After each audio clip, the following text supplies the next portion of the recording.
तो दोस्तों आज की कहानी में एक ऐसा मोमेंट आता है जहां मेरी का दिल और दिमाग दोनों भी कंफ्यूज हो जाते हैं जब उसे पता चलता है कि वूजू के दिल में उसके लिए फीलिंग्स है। तो मेरे एकदम शॉक में आ जाती है, पर अंदर ही अंदर थोड़ा सा खुश भी होती है, लेकिन अपने डिवोर्स और सेल्फ डाउट की वजह से वो सोचने लगती है वेडिंग ट्रस्ट और ये तक कि क्या वो जो सच में पैसे बचाने वाला लड़का है, क्योंकि उसके एक्सपेंसिव कपड़े देखकर तो वो चीज़ों के ऊपर खर्च करने वाला टाइप का लगता है। तो वो जो मेरे को समझाने लगता है कि वो फिजूल खर्ची करने वाला आदमी नहीं है, लेकिन अपनी जल्दबाजी में किया हुआ कन्फेशन दोनों को ऑकवर्ड कर देता है। तो ऐसे सिचुएशन की वजह से वूजू को उनका कन्वर्सेशन अधूरा छोड़कर चला जाता है और मेरी के एक्स के पास लौट आता है। मेरी का एक्स पेशेंट के रूप में भी उतना ही परेशान करने वाला है जितना वो एक बॉयफ्रेंड के तौर पर था।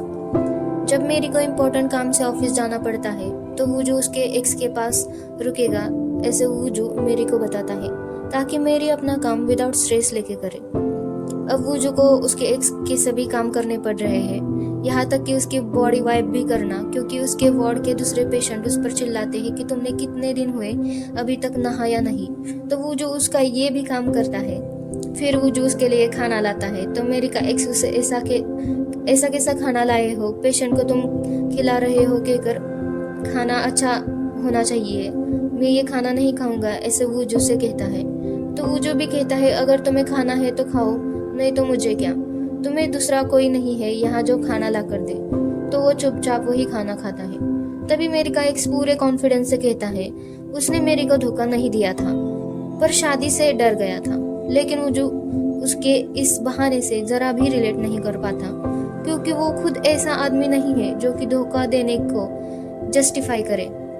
तभी वूजू की माँ और बहन वहां आ जाती है। तो वूजू वहां से चुपचाप निकल जाता है। उसकी माँ उससे पूछती है तुम्हारा ऐसा हाल किसने किया, क्या मेरी की वजह से ये हुआ है। तभी वूजू उसकी तरफ देखता है तो माँ को पता चलता है ये सब मेरी की वजह से ही हुआ है। तो वो मेरी का नाम लेकर उसको बुरा कहने लगती है। तभी वूजू उसकी माँ के ऊपर चिल्लाता है तुम मेरी के बारे में कुछ मत कहो। तभी वो माँ को बताता है उसका और जेनी का भी ब्रेकअप हो गया है। तो उसकी माँ और बहन दोनों भी शॉक में ही चले जाते हैं। फिर भी उसकी बहन मेरी को फोन करके परेशान करती है कि तुम्हारी वजह से मेरे भाई को लगा। तभी उसकी माँ फोन लेकर मेरी से कहती है तुम तो बहुत मीन लड़की निकली, तुम ऐसे कैसे इग्नोर कर सकती हो मेरे बेटे को जो तुम्हारा कभी बॉयफ्रेंड भी था। तभी मेरी कहती है अभी तक हॉस्पिटल में मैंने जितनी उसकी केयर की वो इसलिए कि वो कभी मेरे क्लोज था, उतनी ही मेरी ड्यूटी थी, और आपने ही कहा था हम अपना रिलेशन खत्म कर रहे हैं तो तुम मेरे बेटे के बारे में कभी मत सोचना, और मुझे भी वूजू से अब कोई रिलेशन नहीं रखना। यही कहकर वो फोन रख देती है। तभी उसकी कोवर्कर ये बात सुन लेती है तो मेरी उसको पूरा सच बता देती है, और उसको भी ये कहती है कि तुम्हें भी कभी वूजू को कॉल आए तो उठाना मत। तो कोवर्कर भी ये बात समझ लेती है। अब मेरी ऑफिस से लौट ही रही होती है, तभी वहां पे वूजू अपनी नई कार लेकर मेरी को लेने आता है।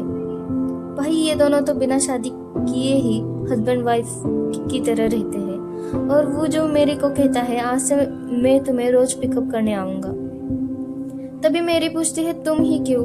तो वूजू कहता है बस मुझे तुम्हें अच्छा ट्रीट करना है। तो मेरी कहती है मैं ऐसे मीठी बातों में फंसने वाली नहीं हूँ।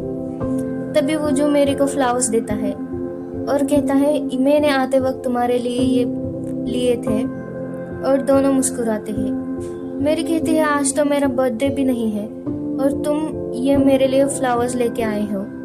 मेरी उन फ्लावर्स का नाम पूछती है क्योंकि वो बहुत ही क्यूट फ्लावर्स थे। तभी वूजू उसे कहता है उन्हें पॉम्पॉन्स ऐसा कुछ कहते हैं, तुम इंटरनेट पे चेक कर सकती हो उस फ्लावर का मीनिंग। जब मेरी सर्च करके देखती है तो उसका मीनिंग होता है मेरा दिल तुम्हारे लिए सिंसियर है। तो दोनों ही साइलेंटली स्माइल करते रहते हैं। अब इधर सांगह्योन और जिनग्योंग डिनर पर आए हैं। असल में उन रनिंग क्लब की वुमन जिसे उन्होंने पहले बचाया था वो उनको ज्वाइन करने वाली थी, पर लास्ट मोमेंट पे वो प्लान कैंसिल कर देती है। तो सांगह्योन वहां से जाने लगता है।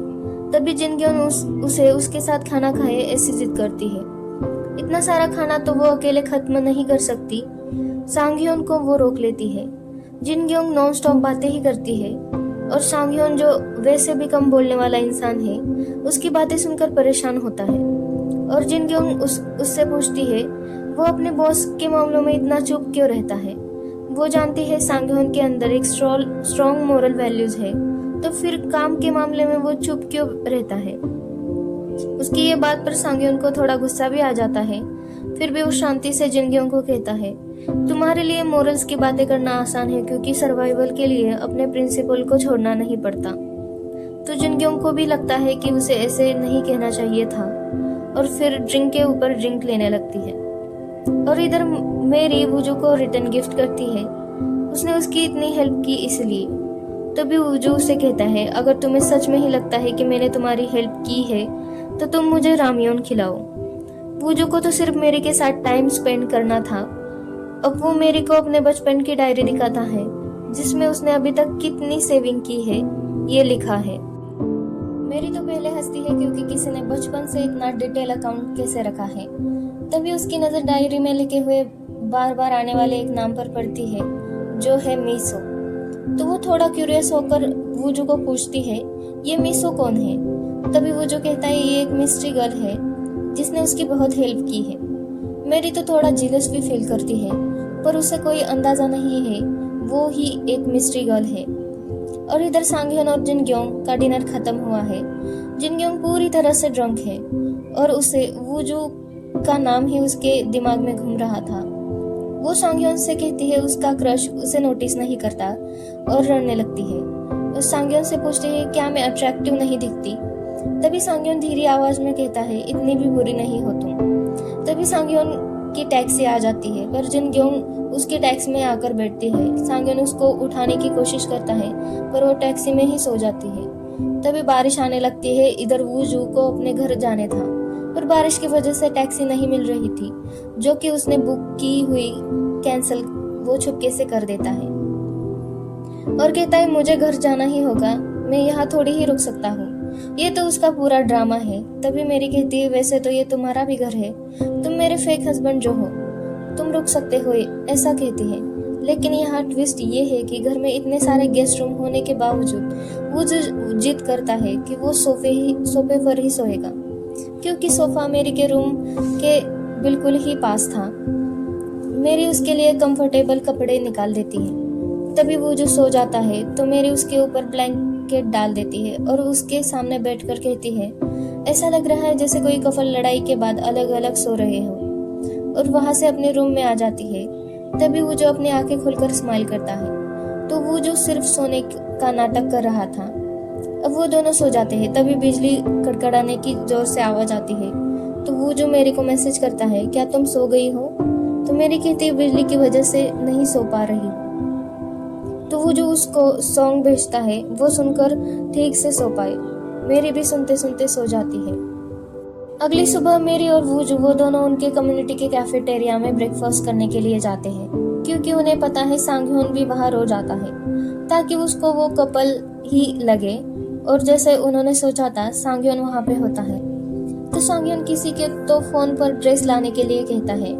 तभी मेरी और वूजू वहां पे आते हैं और ऐसे एक्टिंग करते हैं जैसे उन्हें पता ही नहीं सांगह्योन भी वहां पे होगा। पर सांगह्योन जल्दी में था, तो वो उनके साथ अगली बार ब्रेकफास्ट करेगा ऐसे कहकर वहां से चला जाता है। अब इधर जिनग्योंग सोफे पर फैल कर सोई थी। तभी उसके फोन का अलार्म बज जाता है। उसे लगता है इमरजेंसी कॉल है, तो वो जल्दी उठकर देखती है, पर वो अलार्म होता है। तभी वो पूरी आंख खोलकर देखती है, तो वो उसका घर नहीं होता। वहां पर एक मिरर होता है, तो वो उसमें जाकर देखती है, तो पूरी तरह उसका हुलिया ही बदल गया होता है। तभी उसको पिछली रात की सारी ड्रंकन हरकतें याद आती है, जिसमें उसने सांगह्योन को कितना तंग किया था। सांगह्योन उसको लेकर आता है, तो उसने उसके साथ उसको लात भी मारी थी और गर्मी लग रही है ऐसे कहकर अपने कपड़े भी उतारने लगी थी। पर सांगह्योन उसे कपड़े फिर से पहनाता है। तभी दोनों सोफे पर गिर जाते हैं और दोनों एक दूसरे को देखते ही रहते हैं। तभी जिनग्योंग को उल्टी आती। अब जिनग्योंग को एहसास होता है कि उसने रात को सांगह्योन को कितना परेशान किया था। वो अपनी बैग उठाकर वहां से जाने ही लगती है। तभी सांगह्योन वहीं पर आ जाता है, तो जिनग्योंग फिर से सोफे पर ब्लैंकेट लेकर सोने की एक्टिंग करती है और वहां से सांगह्योन उसे ड्रेस और खाना वहां रखकर वहां से जल्दी चला जाता है। उसे भी पता है जिनग्योंग सोई नहीं है। अब जिनग्योंग बहुत ही एम्बैरेसिंग फील कर रही है। इधर वूजू और मेरी दोनों पार्क में घूम रहे थे, तभी उन दोनों को वहां का एक फेमस फेंसिंग प्लेयर दिखता है। तो मेरी उसके पास भाग के जाती है और उसे कहती है मैं आपकी बहुत बड़ी फैन हूँ। तो वो ऑटोग्राफ भी मांगने लगती है। जब वो प्लेयर ऑटोग्राफ कहाँ देनी है पूछता है तो मेरी कहती है मेरे टी शर्ट पर देना। तभी वो जो जेलसी में मेरी को वहां से हटाकर अपने टी शर्ट पर ऑटोग्राफ लेता है, पर मेरी उसके साथ फोटो निकालने की भी जिद करती है। तो वो जो जानबूझकर उसके फोटो ब्लर खींचता है। अब वो दोनों घर आ ही रहे होते हैं, तभी मेरी फोटो देख लेती है। तो मेरी वूजू से कहती है तुमने ये जानबूझकर ऐसे खींच लिए है। तो वूजू कहता है वो तो नेचर इफेक्ट है, इसमें मैं क्या कर सकता हूँ। तभी जिनग्योंग भी उस सांगह्योन के घर से निकलकर वहां से जाने लगती है और वूजू और मेरी जिनग्योंग के आमने सामने ही वो दोनों आ जाते हैं।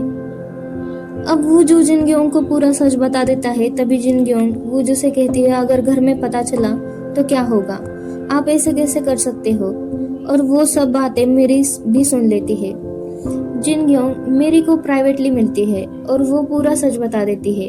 वो जो असल में मिंग सुदांग कंपनी का हेयर है और उससे भी बड़ी बात तुम्हारा और वूजू का एक कनेक्शन है।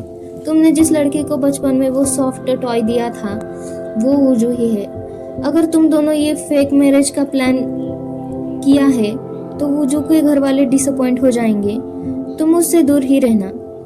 अब ये सोचते सोचते मेरी अपने गांव जा रही है, लेकिन ये अच्छा है जिनग्योंग तुरंत उसे ये एहसास होता है कि उसने ये सब गलत किया, क्योंकि वो इतनी भी बुरी नहीं है। वो वूजू के सामने सब कुछ कन्फेस करती है। तभी वूजू वहाँ कुछ बिना बोले मेरी को ढूंढने जाता है और यही अब मेरी अपने गांव वाले घर आई है।